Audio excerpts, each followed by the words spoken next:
KaLynn Wood is a 22-year-old college graduate. She is a daughter, sister, and a friend. She is very active and enjoys swimming, running numerous miles, biking, and walking her dog on her free time. She currently lives in Omaha, Nebraska with her mom due to her diagnosis. She graduated from George Washington University with a criminal justice and political science major in May of 2018. KaLynn was diagnosed with lupus, Sjogren's syndrome, and fibromyalgia this past summer. She started experiencing the onset symptoms during the Christmas break from school last December.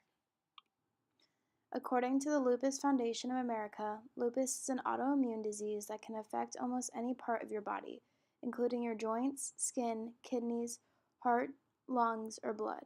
It can also affect the nervous system and the brain. For KaLynn, it affects her CNS, her PNS, and her ANS. With the CNS, KaLynn experiences confusion, getting lost in familiar places, and forgetting about where her conversation is taking her while she is talking. She has fatigue and has reported sleeping for 12 to 16 hours of the day on multiple occasions. Difficulty concentrating, cognitive challenges, brain fog, chronic migraines, and depression are some of the symptoms she experiences every day. With lupus in the CNS, she also has both spinal and brain inflammation. With the PNS, KaLynn experiences vision problems, ringing in her ears, and dizziness throughout her day. With the ANS, she experiences numbness, burning, tingling, mental confusion, headaches, gastrointestinal problems, and Raynaud's. Raynaud's is when you feel mild tingling or numbness or coolness in certain areas of your body. According to the Mayo Clinic, Sjogren's syndrome is a disorder of your immune system that is identified by dry eyes and dry mouth. What is interesting about this diagnosis is that it is mostly diagnosed to people who are over the age of 40, and KaLynn is only 22. KaLynn's Sjogren's syndrome also impacts her neurologically. Due to the diagnosis, KaLynn experiences neuropathies, which is damage to or disease affecting nerves which impair sensation, movement, gland or organ function, or other aspects of health. She experiences chronic fatigue, brain inflammation, burning, numbness, dizziness, and will have long-term brain damage due to her diagnosis. According to WebMD, fibromyalgia is the second most common condition affecting your bones and muscles. Its classic symptoms are widespread muscle and joint pain and fatigue. Doctors are unsure of the cause, but think it is a problem with how your brain and spinal cord process pain signals from your brain. For KaLynn, fibro is also affecting her neurologically. She experiences widespread pain and it is often accompanied by numbness, tingling, and burning. She has multiple tender points throughout her body and experiences fatigue and also has severe sleeping problems. KaLynn reports that since she started experiencing her symptoms to all of her diagnoses, her morning routines have been severely impacted. Both her ADLs and IADLs were altered since she started experiencing symptoms. Her sleep and rest have also been impacted, since she has to wake up earlier now to plan her day, despite reporting that she has severe fatigue. KaLynn wakes up in the morning and starts her day by stretching. She says this helps her body relax and loosens up her joints before her day. She then goes out and works out, which now involves a 4-mile walk. In the past, it was more strenuous and involved running or swimming for longer distances. After she works out, she would come back to her apartment in Washington, D.C., where she was attending school.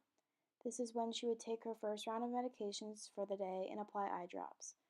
She would then prepare her meds for the whole day, knowing she would not return to her apartment until later in the day. Along with medicine prep, due to her diagnosis, she also has to snack and meal prep her entire day to ensure she is fueling her body with food that will not max her energy levels out too early. Her commute to work also changed drastically due to her diagnosis. She would ride the metro to her job in D.C., but because of her weakened immune system, she reports that she could not ride the metro unless she had her medical mask with her. Her day at work also changed. She constantly had a notepad with her to keep track of dates and kept everything in chronological order. A watch on her wrist is necessary in order to make sure she has everything done on time. She would keep paper trails on file, which was usually emails, to make sure she actually did and communicated with people. She reports that there were times where she would remember having full conversations with people or remember doing tasks for them, but it never actually happened. making sure she took her medications at the same time every day, and making sure she ate her pre-packed meals and snacks so she could last the whole day and have the energy to complete her duties at her job were important to have an effective day at work. As for a specific occupation, KaLynn is a very active individual and enjoys working out often. One of her favorite types of workouts was swimming. Swimming was altered due to her diagnosis. Due to her lupus, swimming is not as easy as it once was for her. Her lungs have been greatly impacted by her diagnosis. She wants to make sure she's still challenging herself in new ways, but she says there's a thinner line between really challenging herself and making sure she's still being safe in the water. She also takes medications that make her drowsy, which causes her to have slower muscle movements. This impacts the way she swims, as it is not the level as it was once at. She has to constantly check her watch while swimming now to make sure her heart rate is within a healthy range.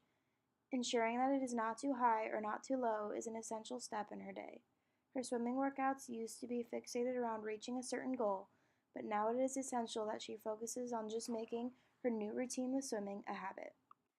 KaLynn has a set of steps that she completes every time she swims. 1. Gather swimsuit, goggles, towel, kickboard, and pull buoy. 2. Sync watch and triathlon sensors. 3.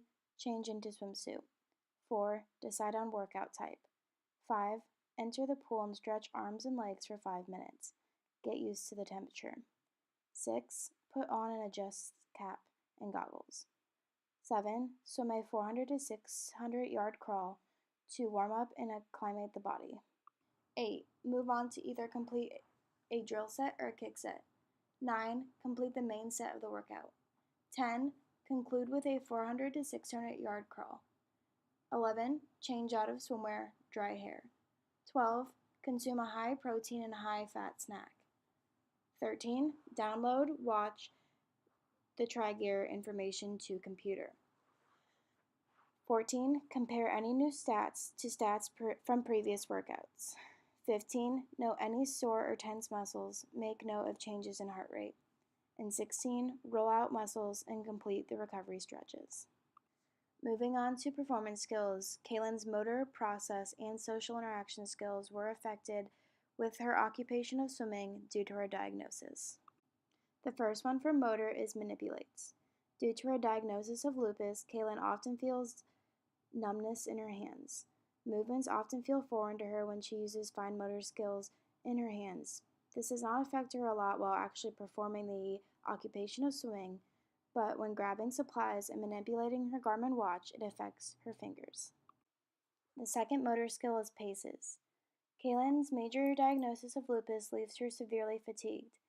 As a college student, I feel tired often, but know I can combat this feeling of tiredness by drinking a coffee or maybe taking a quick break from what I'm doing to do something I actually enjoy. This is different for KaLynn. When she hits a wall, there is no coming back from that. One of the major things KaLynn has had to teach herself since the diagnosis is how to pace her day and pace her activities and occupations. This is hard with swimming because swimming exerts so much energy even for the healthiest person. Knowing KaLynn has to also carry on with her day after she's done swimming, she has to think about the level of intensity her workouts are, or if she even has enough energy that day for swimming in the first place. The first skill for process skills is searches and locates. KaLynn often forgets the simplest form of information, which is why she has reverted to writing everything on a notepad and constantly looking over her schedule. For swimming, this means planning the exact time of day she's going to swim, making sure she packs her bags and locates her swimming supplies, and writes down her workout plan before arriving to the pool. The second process skill is sequences. KaLynn uses a paper planner and has a detailed plan of her day since her diagnosis because she has brain fog and memory issues. She often initiates tasks and does not complete it or forgets what steps she has already completed. For swimming, this means she uses the scheduled workout she has planned for herself and sticks to it, bringing it to the pool for reference when and if she forgets. The first social interaction skill is speaking fluently. Due to her diagnosis, KaLynn forgets sometimes mid-sentence what she is saying when she is speaking. She reports that this happens on the days when she is feeling very fatigued and foggy. The second one is producing speech. Sometimes Due to her diagnosis, fatigue, brain fog, and cognitive challenges, KaLynn's words become slurred and unclear. Again, this usually results when she's overly fatigued. The social interaction skills wouldn't necessarily apply when she's swimming because she often performs this occupation alone. As for performance patterns, KaLynn's routines and rituals have been impacted greatly by her diagnoses. The routine that was impacted the most for KaLynn was fitness. KaLynn's daily fitness routines were drastically altered by all of her diagnoses.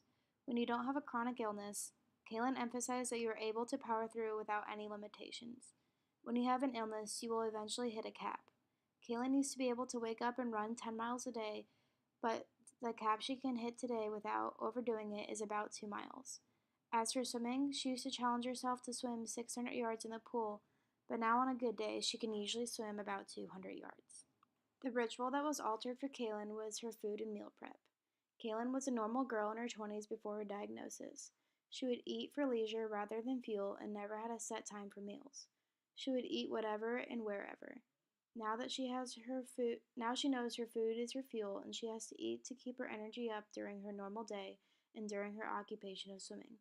She has changed her diet from a normal diet to a pretty much vegan diet to help reduce inflammation. She cut a lot of her calories out of her regular diet and stays clear of processed foods, and she also stays clear of alcohol. Moving on to client factors. After KaLynn got a clearer diagnosis for all of her symptoms, her values in her life have changed, but mainly in a clearer and more understanding way.